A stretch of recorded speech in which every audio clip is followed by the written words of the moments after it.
Good evening, and welcome to a quiet journey into the heart of a curious tale. As the world outside gently hushes its bustling sounds, allow your mind to settle, your breathing to deepen, and your thoughts to unfurl, like a soft, silken ribbon in the quiet air. Tonight, we embark on an exploration of a story that has whispered through the internet's many corridors for decades. A story that intertwines intrigue with a touch of the fantastical, inviting us to ponder the edges of what we know and what we only imagine. It's a narrative that in its most popular form speaks of a man who appeared, seemingly, from a country that existed nowhere on our maps. A mystery often presented as proof of dimensions beyond our own, or perhaps simply a puzzle awaiting a calm, patient unraveling. Imagine, if you will, the bustling energy of Tokyo in the mid-20th century, a city vibrant with post-war rebuilding and burgeoning dreams. It's a warm, perhaps even a blisteringly hot, day in July, the kind of day where the air itself feels thick with the promise of summer, and a gentle humidity lingers in the atmosphere. The year, as the legend often goes, is 1954. Into this scene at the then main gateway to Japan, Haneda Airport, steps a man who, to all outward appearances, should have passed through the immigration queue with the quiet anonymity of any other seasoned traveler. He was, by all accounts within the initial retelling, a figure of quiet distinction. A smartly dressed Caucasian gentleman, his expensive suit speaking of a certain refinement, his slightly graying beard hinting at wisdom, and perhaps a life well lived. He carried himself with the air of a stylish, well-spoken professional, the kind of person one might imagine possessing a personalized cigarette case, perhaps even a subscription to the Financial Times. Small details that paint a picture of quiet competence and worldly experience. He certainly didn't seem to be the sort to raise any alarm bells, no strong warning signals suggesting he warranted immediate scrutiny. Indeed, in those days, air travel was a far more relaxed affair than it is today. Security protocols were slack, trust was generously bestowed upon passengers, and the idea of smuggling or hijacking felt like a distant, almost unimaginable concern. Passport and ticket checks were typically swift and perfunctory. As long as the photograph on your document bore a vague resemblance to a human face, you were generally waved through with a polite nod. And yet, despite this seemingly casual environment, for reasons that initially remained shrouded in mystery, the passport of this particular gentleman, who had come to be known as John Zis, was subjected to an unusually close examination. Perhaps the immigration clerk on duty that day simply took an uncommon pride in their work, or perhaps with the quiet hum of the 1950s air conditioning, if it existed then, a gentle thought to ponder. They simply enjoyed the gentle game of guessing the nationality of each passenger. But this game on this day would lead to an unexpected pause in the calm flow of arrivals. The passport itself, outwardly, appeared perfectly genuine. Its paper felt authentic, its binding seemed secure, and the general presentation was entirely convincing. There was, however, one minor, yet utterly confounding, detail that caused the clerk to furrow their brow. According to the document, John Zis hailed from a country named Tord. The problem, a rather significant one, was that the country of Tord in our known version of reality simply did not exist. One can imagine the quiet ripple of confusion that must have spread through the immigration office. The clerk, perhaps initially thinking it was a gap in their own geographical knowledge. After all, the world is vast, filled with countless small nations, many of whose names might elude even the most learned individual, reportedly stepped away to consult with colleagues.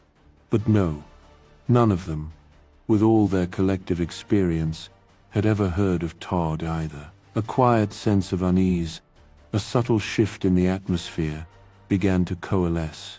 Sensing that something was amiss, but maintaining the polite decorum expected, John Zis was gently asked to step out of the queue and take a seat in a private interrogation room.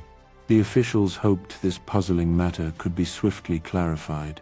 At first, Zis himself seemed utterly bemused by the situation, perhaps even a little patronizing, quietly assuming that those questioning him were simply misinformed or inexperienced.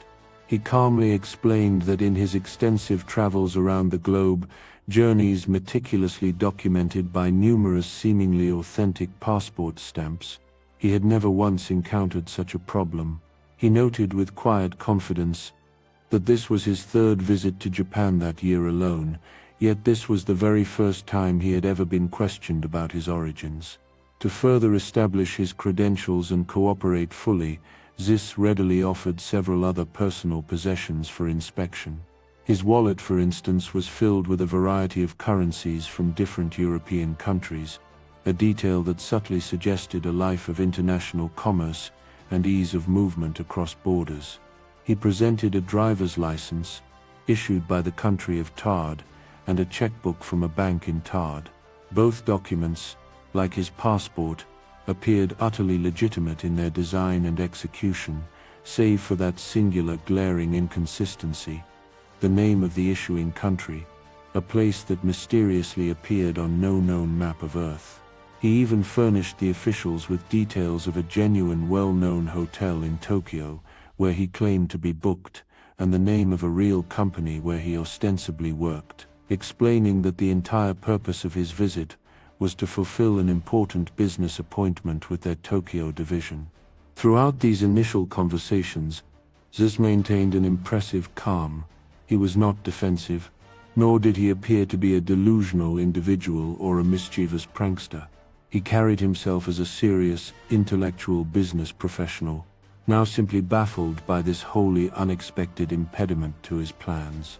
His willingness to cooperate with the officials, his evident desire to resolve the misunderstanding as quickly as possible so he could check into his hotel and attend to his business, further lent credence to his composure. The atmosphere, however, eventually began to grow a little tense. The conversations between John Zis and the officials devolved into a quiet circular argument, a gentle pantomime of "oh yes it is" and "oh no it isn't," as they went back and forth on the fundamental question of Tard's existence. Finally, one of the officials had a gentle, yet decisive idea. They produced a large world map, unfurling it carefully, and asked Sids to simply point to the location of his homeland. With quiet confidence, Sids stretched out his finger, ready to indicate the exact spot, but as his gaze fell upon the familiar contours of the world, his face began to fall. His eyes, which had previously held a calm assurance, now darted around the map, a mixture of suspicion, genuine bewilderment, and a nascent fear flickering within them. The place he was pointing to, the area where Tard should undeniably be, was instead occupied by the Principality of Andorra. Andorra, a real country of course, nestled high in the Pyrenees Mountains between France and Spain, notable for its stunning scenery, its lack of an army, a railway station, or an airport. One could imagine a frequent flyer like Zis finding this a minor inconvenience, having to journey to France or Spain for his flights, but not an insurmountable obstacle. Yet, Zis had never, he insisted, heard of Andorra. He was becoming increasingly troubled, and now quietly agitated. In his mind, everything else on the map was perfectly accurate, save for this inexplicable, almost sinister replacement of his beloved Tard with this unknown entity. He accused the officials of playing peculiar mind games with him, vehemently insisting that Tard had existed for over 1,000 years, a historical presence as solid and undeniable as the mountains themselves. He demanded to speak with higher government officials, preferably those, he quietly asserted, who knew how to read a real map. For their part, the Japanese officials were becoming just as confused as Zis, this traveler from nowhere, whose primary language seemed to be French, but who also demonstrated fluency in an astonishing 13 other languages, including Japanese, appeared to be a perfectly respectable and honest man. His distress seemed genuine, his bewilderment profound. The situation was without precedent. Uncertain how to proceed, it was eventually decided that there were sufficient grounds to detain John Zis. The suspicion was that he was traveling with a fake passport and perhaps harboring a far more complex secret. His possessions, every currency, every document, were carefully confiscated and secured in a separate, undisclosed location. Zis himself was then escorted to a hotel room for the night, a quiet accommodation on the very top floor of the building, with 2 guards posted diligently outside the locked door at all times. Despite the ordeal, by the evening, Zis had reportedly calmed down a little, perhaps resigned to the situation, and continued to offer his full cooperation, patiently waiting for the misunderstanding to be resolved. Meanwhile, the investigation by the immigration officers continued, yielding results that only deepened the enigma. While the hotel in Tokyo was indeed genuine, the staff there confirmed they had no booking under the name Mr. Zis. The company he claimed to work for was also real, with a Tokyo division, but they had absolutely no record of employing anyone by his name. Nor did they have any presence in a country that did not exist. Efforts to contact the bank that issued his checkbook were equally fruitless. No one from a place called Tard appeared in any phone directory, nor could any bank bearing that name be found. The next morning, the guards were instructed to check on their detainee and inform him that he was invited to participate in another discussion with officials. The goal was to ascertain once and for all exactly what was unfolding. The hotel room, as mentioned, was on the very top floor and crucially had no balcony. There had been 2 guards consistently positioned outside the door throughout the night, and Zis had, according to their vigilance, not left the room. It was therefore with a quiet jolt of surprise, perhaps even a chilling sense of disbelief, when the guards opened the hotel room door to find it completely, utterly empty. If this disappearance wasn't strange enough on its own, an even more bewildering discovery followed. His confiscated possessions, which had been locked away in an entirely separate, secure location, had also vanished, seemingly into thin air. Sweeping searches were immediately initiated, exhaustive inquiries were made, but to no avail. The man from Tard was never seen again in this dimension, leaving behind only questions and a mystery that would quietly rumble on for decades. So, who exactly was this John Zis, and where did he truly come from? The man who wasn't there became a focal point for a myriad of theories, each attempting to grasp at an explanation for his baffling arrival and even more perplexing disappearance. Some initially suggested he might have been mentally unwell, or perhaps a mischievous prankster with an abundance of time on his hands. But these explanations never quite fit the description of the man's calm intellectual character, nor did they offer any plausible explanation for his inexplicable vanishing from a locked room and the simultaneous disappearance of his possessions. Perhaps some mused he was a highly seasoned spy, a master of espionage who would barely break a sweat at the thought of escaping from a top-floor hotel room. The locked room scenario is a classic trope in thrillers, often involving intricate plans and hidden exits. While it's true there was no balcony, and the distance to the ground from a top floor would be considerable, a window, for a veteran super spy, might still be a plausible, if daring, exit strategy. One could imagine, perhaps, a daring climb, or even an accomplice with a rope or ladder, or a perfectly timed window cleaner offering an unexpected means of egress. However, even if he managed such a fantastical escape from the room, how could a spy, no matter how accomplished, have then retrieved his seized possessions from a separate, secure location, breaking into a highly guarded facility, silently and unnoticed, while simultaneously orchestrating a quiet disappearance from the hotel, stretches the bounds of even the most inventive spy narratives. And more importantly, a glaring contradiction remains.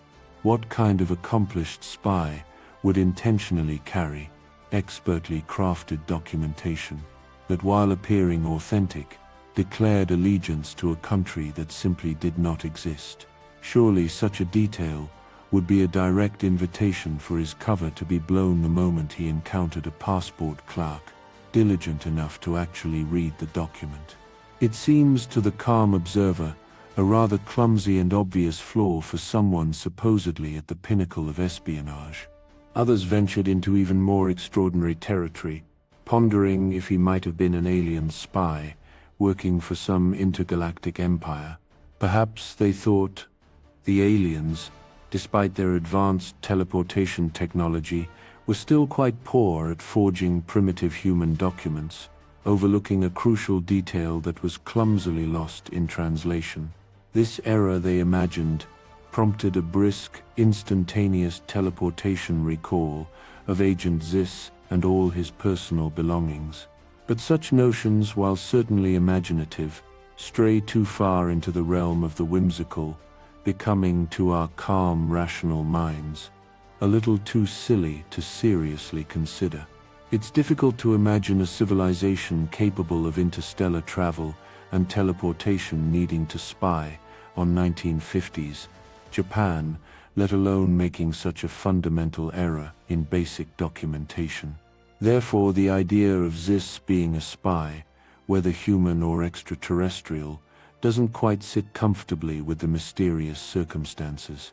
And this in turn makes his daring top-floor escape and the disappearance of his seized items all the more challenging to explain if he was, in essence, a fairly ordinary man, unaccustomed to dangling precariously from hotel windows or breaking into super-secret facilities. One might even quietly assume that the two things were unrelated, that he managed to escape the room through some means, and his belongings were simply misplaced, or perhaps even stolen by a less than diligent guard. But the legend insists on their simultaneous, inexplicable disappearance. For a long while, the most popular theories, attempting to reconcile the baffling events with a touch more grounded reality, though still venturing beyond the conventional, suggested that John Zis was either a lost time traveler from a future where Andorra had indeed been replaced by a country called Tard, or, perhaps more compellingly, someone who had unwittingly arrived from and subsequently returned to a parallel Earth. This parallel reality, the theory suggested, was almost identical to our own, save for that single intriguing anomaly: the name of the place nestled between France and Spain, which in his world was Tard, not Andorra. The idea of individuals falling through fractures in reality or cracks in the corridors of time has captivated storytellers for centuries, and several modern urban legends echo the mystery of Zis. One such story, often brought forth in discussions, involved an incident in 2006 in which a man from the past allegedly found himself alone and confused in Kiev, Ukraine. This man, named Sergei Ponomarenko, was reportedly found wandering the streets, dressed in vintage clothing, clutching an antique camera, and asking for directions, seemingly bewildered by the modern scenery. He appeared to genuinely believe it was the 1950s and was carrying what looked like authentic Soviet documents from that era. The mystery deepened when police developed the film in his antique camera, finding photographs of Sergei and a young woman in 1950s Kiev. The story then escalated, claiming police found a missing person report for a man matching Sergei's description from 1958, and even an elderly version of the woman in the photograph, who claimed her late husband had gone missing for a couple of years, but returned with photos of a futuristic Kiev in 2050 before disappearing again. Sergei himself was said to have vanished from a hospital while undergoing psychiatric assessment, captured on security cameras walking out of frame but never seen leaving the premises. Another similar, and much older, tale involves a man named Rudolf Fentz, who supposedly appeared out of nowhere in the middle of Times Square in New York in 1951. Dressed in 19th century attire, with distinctive sideburns, he seemed bewildered by his surroundings. Tragically, he was almost immediately struck and killed by a yellow taxi. When police examined his pockets, they found crisp vintage banknotes, freshly penned letters dating back to 1876, and old business cards bearing his name and address. However, the address belonged to someone who had never heard of Rudolph, and no record of his existence could be found, until deeper investigation allegedly uncovered a Rudolph Fentz, who had vanished without a trace in 1876. These stories, while compelling in their own right, and often wheeled out alongside the legend of John Zis, are important to consider with a calm and discerning mind. While they share the theme of a person displaced in time or reality, Zis's case, in its popular telling, differs significantly. He wasn't dressed in outdated clothing, nor did his behavior suggest he was from a different era. Instead, the focus was on his perceived displacement from a different reality, not a different time period.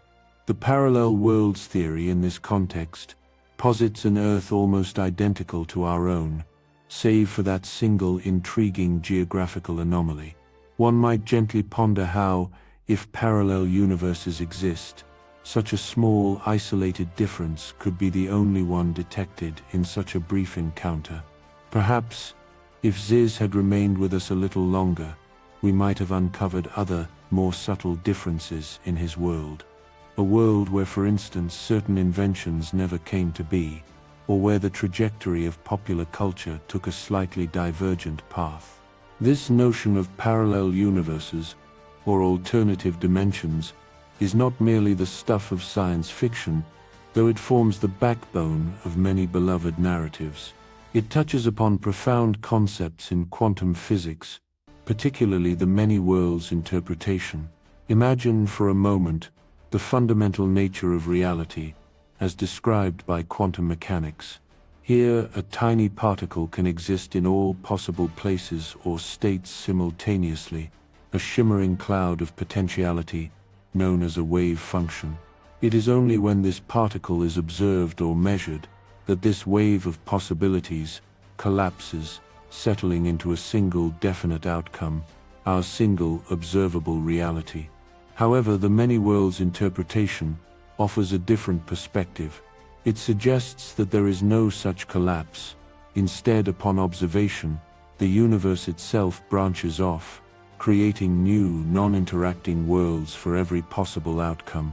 Every decision made, every particle measured, every roll of a cosmic dice, theoretically gives birth to a new alternative reality. This concept lends a unique, if philosophical, spin to the famous Schrödinger's cat thought experiment. In this experiment, a cat sealed in a box with a potentially lethal mechanism is considered to be both alive and dead simultaneously until the box is opened, collapsing its fate into one definite state. According to the many worlds interpretation, when the box is opened, the universe simply splits, one branch where the cat is alive, another where the cat is dead, and perhaps in another branch entirely, one where Schrödinger's cat launched its own massively successful unboxing channel on YouTube. While this last thought is a playful absurdity, it elegantly illustrates the core idea: all possible outcomes are physically realized in some universe. It's a fascinating, almost poetic notion that there might be countless alternate realities unfolding, just beyond our perception, each a subtle variation of our own. However, as captivating as this idea may be, it is important to bring our thoughts gently back to the grounded reality of scientific discourse. While the many worlds interpretation has its supporters, many scientists harbor reservations. A significant concern is that if these alternative worlds can never observe or interact with each other, save for those occasional fleeting glitches suggested by tales like Zis's, then the concept is destined to remain a speculative theory, forever beyond empirical proof or disproof. It becomes a beautiful, complex tapestry woven by thought, but without the tangible threads of verifiable evidence. And so, while the notion of parallel worlds offers a beguiling explanation for the man from Tard, Our calm, inquiring minds understand that it ultimately belongs, for now, to the realm of philosophical possibility and fictional narrative. And speaking of fiction, it is to this realm that we must gently turn our attention when considering the veracity of our other time-hopping friends. The stories of Sergei Ponomarenko and Rudolf Fentz, while intriguing, have themselves been quietly unraveled by dedicated researchers. A calm and careful examination reveals that the story of Sergei Ponomarenko, with its futuristic Kiev photographs, was actually a dramatized segment from a Ukrainian television show called Aliens, first aired in 2012. This program, known for its dramatic reconstructions of spooky, mysterious events using actors, included a blinking "you'll miss it" disclaimer at the beginning, revealing that all its stories lacked conclusive evidence. It was, in essence, a staged reconstruction of an urban legend, presented as if it were a real event, but fundamentally a work of fiction. Similarly, the tale of Rudolf Fentz, the 19th century man struck by a taxi in Times Square, was regularly reported as fact after its appearance in a 1953 booklet. However, it was later discovered that the booklet's author had simply taken the entire idea, including names and plot, from a fictional short story titled "I'm Scared," written just a year earlier. These gentle unveilings of truth remind us that what is presented as fact can often have its roots in creative imagination. And so, a skeptic approaching the legend of John Zis might naturally assume a similar fate, that the entire story began as a fictional narrative, gradually evolving into an urban legend as it was retold, embellished, and passed around like a quiet campfire tale in paranormal encyclopedias and online forums. But here, our calm journey takes an unexpected turn. For that skeptic, as intriguing as their assumption might be, would be entirely, gently, wrong. The curious tale of John Zis, the man from a country that did not exist, is in fact very much based on a truly intriguing story about a mystery man. The most wonderful part is that this once baffling mystery has now been, for the most part, conclusively solved, thanks to the quiet, diligent work of dedicated researchers. It is a testament to the patient pursuit of truth, much like the gentle unwinding of a tangled thread.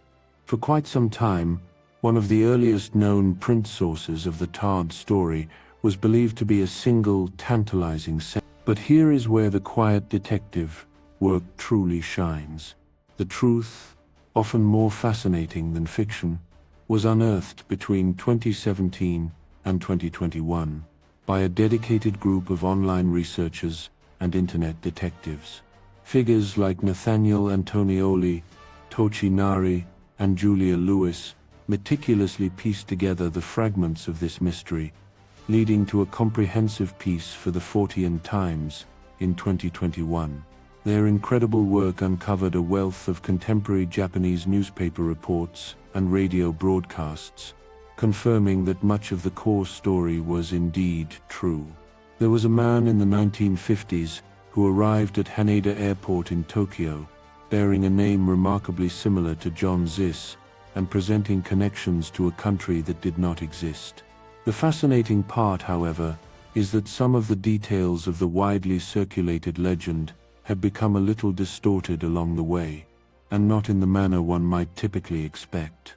The seeds of this confusion, rather surprisingly, were sown far away, nearly 6,000 miles away from that Tokyo airport, within the venerable halls of the Houses of Parliament in Westminster, London.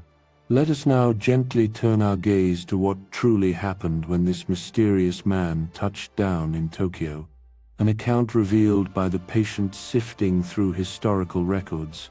The man's full name was John Allen Kuchar Zegras.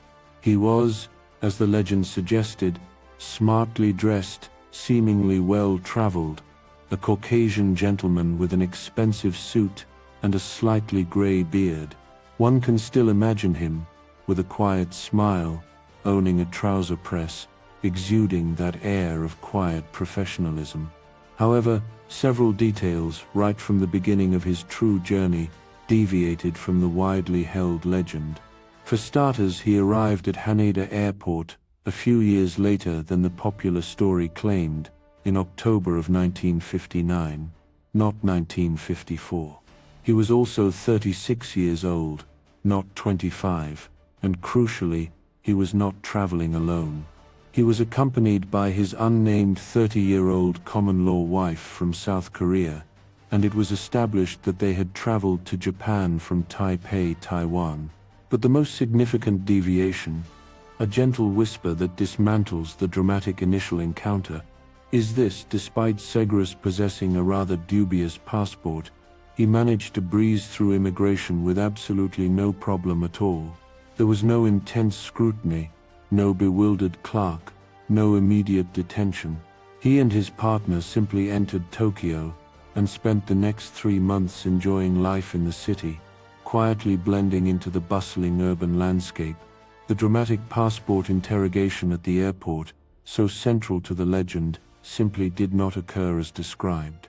The real trouble for John Zis began 3 months later, when he was arrested by the Tokyo Metropolitan Police on suspicion of attempted bank fraud.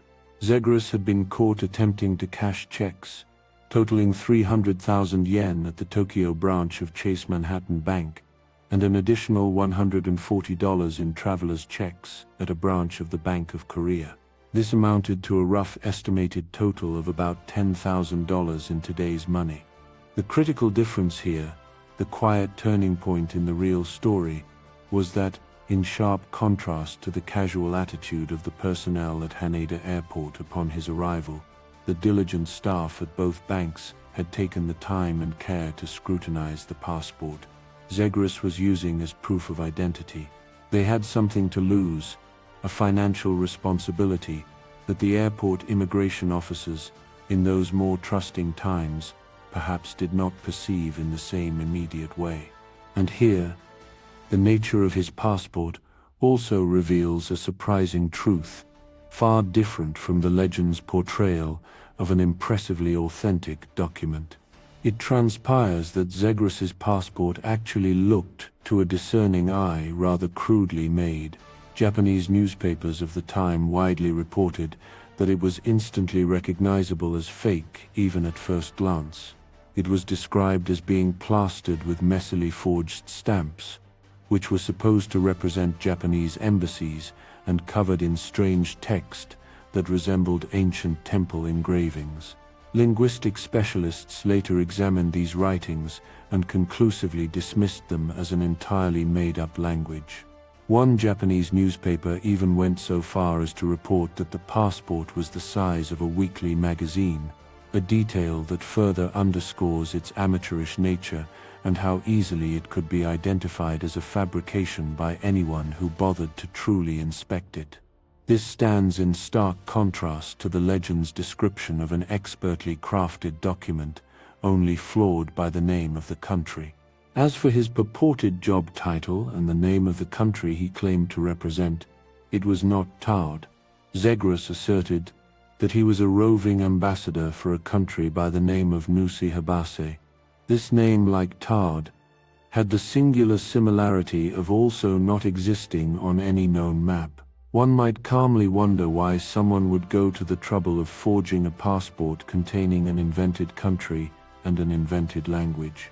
Perhaps Zagros harbored a quiet hope that the bank teller, encountering such an unusual document, would simply shrug and assume he was dealing with a particularly exotic foreigner from some deeply obscure and therefore unfamiliar part of the world, a place where passports, perhaps, were indeed the size of weekly magazines. The investigation into Zagros was handed over to a man named Atsuyuki Sasa, who would eventually go on to become the first Director General of the Cabinet Security Affairs Office in Japan in the 1980s. But back in 1960, Sasa was working for the Foreign Affairs Division of the Public Security Bureau within the Metropolitan Police Department. A significant boost to finally decoding this unknown mystery came in 2016, when Atsuyuki Sasa published his memoirs, aptly titled The Spies Who Passed Me By. While this book was naturally only available in Japanese, the dedicated army of internet researchers, those digital gumshoes we spoke of earlier, were on the case. They meticulously sourced an English translation of the chapter dealing with Sassa's conversations with John Zis. This, combined with all the newly translated Japanese press reports and news broadcasts, played an instrumental part in helping to unravel the entire puzzle, gently pulling back the curtain on the truth. Zis, who truly was fluent in an astonishing 14 languages, not 13, as the legend sometimes implies, certainly had a great deal to say for himself. He appeared to have led an incredibly eventful life, at least in his own telling. He never claimed to have been born in Nusiabasi. In fact, he recounted a life story that began with his birth in the United States, followed by travels through Europe, culminating in service as a fighter pilot for the Royal Air Force during the Second World War. His wartime experience, he claimed, was cut short when he was shot down early on, spending most of the conflict in a German prisoner of war camp. After the war, his adventurous spirit allegedly took him to South America, and he was later recruited to work as an American spy in Korea.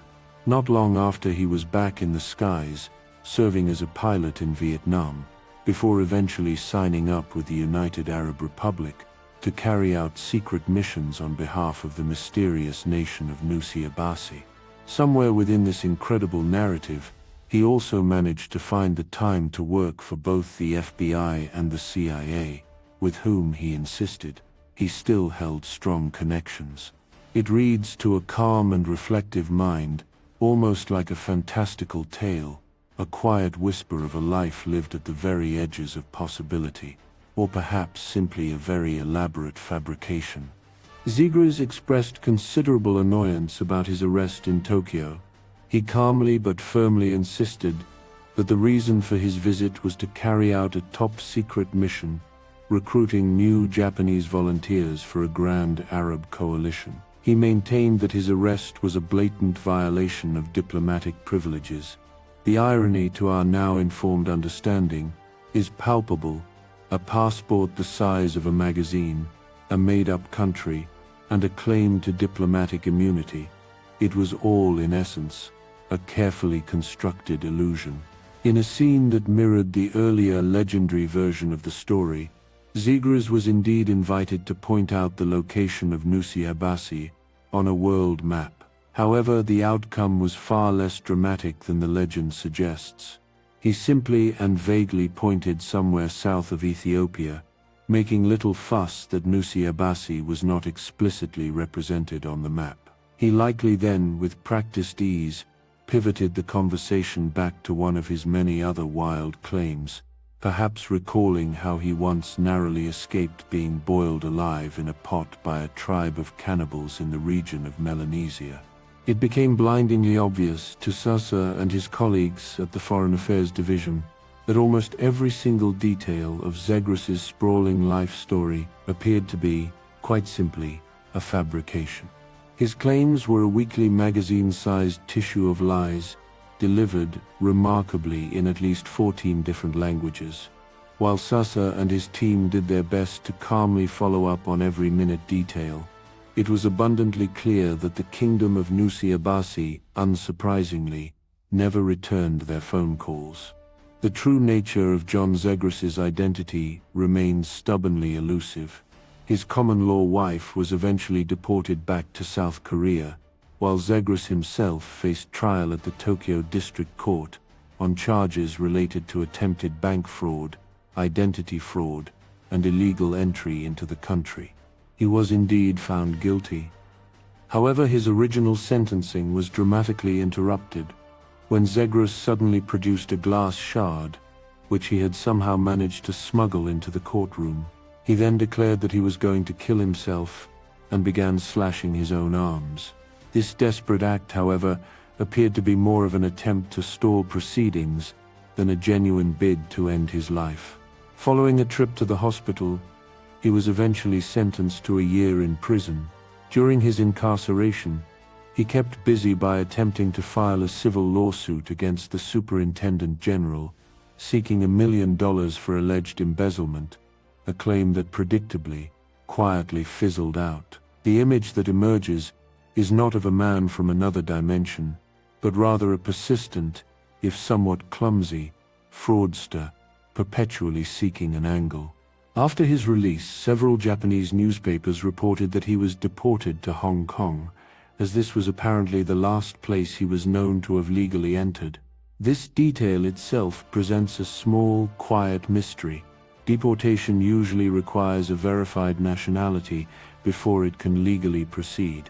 Given that Zegras's real name and nationality were never definitively identified, some newspapers even dropped the name John Zis from their reports of the court case, preferring to label the defendant as a mysterious foreigner of unknown nationality and background.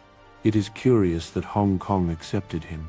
We can only quietly assume that the Hong Kong authorities were willing to cut through the red tape, perhaps as a favor to Japan, or perhaps in a more whimsical thought. They were indeed keen to recruit John Zis, with his incredible tales and alleged spy connections, to the Royal Hong Kong Police Force Special Branch, or perhaps even as a fighter pilot. And so the true account of John Zis's time in Tokyo contains no hint whatsoever of him being an interdimensional traveler, a time-slipped enigma, or an alien agent. It is, instead, a much simpler, though still utterly fascinating, tale of a slightly audacious fraudster and a prolific yarn spinner. We never did discover the real name and nationality of John Zis, nor his true backstory, nor what became of him after his deportation. The mystery of who he was, at his core, remains. Now let us gently untangle the final thread of this story. How on earth did we get from a clumsy criminal, who claimed to be working for a place called Nusihabasi, to the legendary man from Toward, who vanished without a trace from a locked hotel room, and supposedly returned to his own version of reality? For this particular embellishment, we must turn our gaze once more to the British government, and specifically to a curious incident in Westminster, London. On July 20th, 1960, a Conservative Member of Parliament for Honiton, Robert Matthews, had a particular concern about the effectiveness of passports as security checks. During a debate in the House of Commons, he chose to bring up the very recent case of John Zis to illustrate his point, that passports, in his view, were about as useful as a leaky bucket in the desert. However, his long, rambling speech included some deeply puzzling references, details that appeared to have been plucked from nowhere, or perhaps from a deeply flawed source. He declared that Zis had claimed to be a naturalized Ethiopian, a detail not currently documented in any of the Japanese records, and which may have been vaguely inspired by Zis's earlier, brief gesture towards a location south of Ethiopia on a world map. Matthews also asserted that Zis had been traveling around the world with a passport that looked incredibly authentic, aside from certain parts written in a fictional language. This, as we now know, was far from the truth, as the real passport was easily identified as a fake by anyone who actually bothered to look at it. But here is where the name Tard truly begins to take shape. Matthews also told the House of Commons that the passport was stated to have been issued in the fictional city of Tam Rossett, which he claimed was the capital city of a fictional state of Torrid. While not quite Tard, we are certainly getting very close. This statement, however, was wrong on several counts. Not only did the fake passport state no such thing, but Tam Rossett appears to be a clear mispronunciation of Tamanrasset, which is not a fictional city, but a very real province in the southern region of Algeria. As for Torrid, this might not be the name of a place at all, but rather a mispronunciation of Torrid, which is the name of a nomadic society that one is quite likely to find moving through the real Tamanrasset. One might calmly question what exactly Robert Matthews was doing here, introducing so many inaccuracies into a parliamentary debate. Was he, perhaps, from an alternate dimension himself, unconsciously bringing his world's facts into ours. While a whimsical thought, it is perhaps more grounded to consider the realities of information transfer in that era. We cannot say for sure why his speech was so littered with inaccuracies. He was likely getting his information from translated Japanese news broadcasts, and perhaps he simply happened to be listening to a broadcast where a lot of details were garbled in translation. Or perhaps one of his parliamentary aides, trying to recall the details of a complex foreign news story, had an off day and, reaching for an encyclopedia, simply pulled out some vaguely African-sounding words that seemed connected. Oh yes, he's a Tuareg, sure, boss. Whatever the reason for these innocent, or perhaps simply careless, errors, the words of Robert Matthews had a surprisingly significant impact on the subsequent trajectory of the story. Just a couple of weeks later, a Canadian newspaper, The Province, used his speech as the basis for their own report titled, "Man with His Own Country." This article marveled at the sheer audacity of a man who had been traveling the world on a masterfully created fake passport, and somewhat ironically, praised the people of Japan for being the first to consider actually looking at it while reaching for a map. This Canadian article also went to the trouble of correcting the British MP's mispronunciation of Tamroset, though it still didn't seem to be aware that Tamanrasset was a real location, instead considering it to be the capital of the fictional Tourette.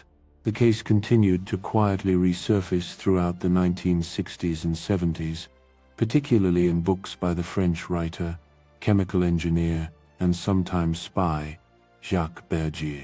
Bergier had a reputation for concocting popular myths, and his work often delved into the strange and unexplained.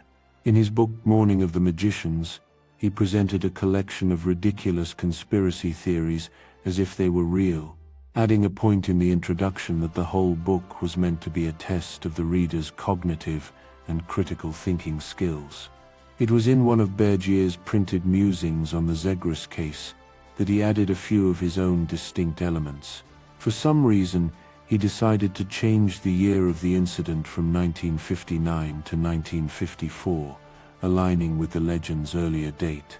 He also largely cut out the airport sequences, instead painting a picture of a man who had already been living in Japan for some time before suspicious government officials arrived at his hotel room to check his passport. This significantly introduced the element of a hotel room into the story for the very first time. However, according to Bergier, John Zis didn't just disappear into thin air from this locked room. He was instead shut up in a Japanese psychiatric hospital for the rest of his life. It's not clear why Bergier felt compelled to add these new details, but perhaps he was in his own way engaging in another gentle test of his reader's cognitive and critical thinking skills. And this more or less brings us back to the point we touched upon earlier, the 1981 publication of the Directory of Possibilities, which in its single sentence introduced us to the place of Tard. This name, slightly different from Torrid, or Torrid, proved to be the one that finally stuck, quietly embedding itself in the burgeoning urban legend. We were still referring to the fictional land of Tard by the time we reached the 2012 article on the Before It's News website, written by Terence Aim. This article then compiled all the accumulated rumors, speculation, and outright fabrications that had popped up online in the preceding years, mashing them up with the slightly more sensible, if occasionally inaccurate, material that had emerged from the 1960s onwards. It was Ames' article that added all the elements we now associate with the legend, the detailed documentation, the connection with the Principality of Andorra, and the dramatic cunning escape from the locked hotel room. The irony, of course, is that while Aim claimed to have pulled the story together from several books about the weird and strange published during the 1950s, we now know that John Zis wasn't even arrested until 1960. On the whole, the widely circulated, fictionalized version of the Mystery Man from Tord appears to have evolved from a fascinating combination of factors, A perhaps clueless British Member of Parliament speaking with flawed information, careless clerical errors in initial reports, clumsy fact-checking as the story was retold, the usual embellishments tacked on both in print and, later, online, and perhaps most importantly of all, a subtle but significant language barrier. So much of the reliable contemporary text was, naturally in Japanese, requiring a good grasp of the language to access. It was perhaps inevitable then, that the easily accessible, but often inaccurate, English versions of the case were always going to get more exposure than the original, accurate Japanese sources. The truth, in this instance, was indeed more nuanced, more layered, but perhaps to some, less dramatic and therefore, less interesting. And so as the quiet understanding settles over us, we can let our own minds drift. While it might seem a gentle shame that John Zis wasn't, after all, an interdimensional traveler, the story itself remains utterly fascinating.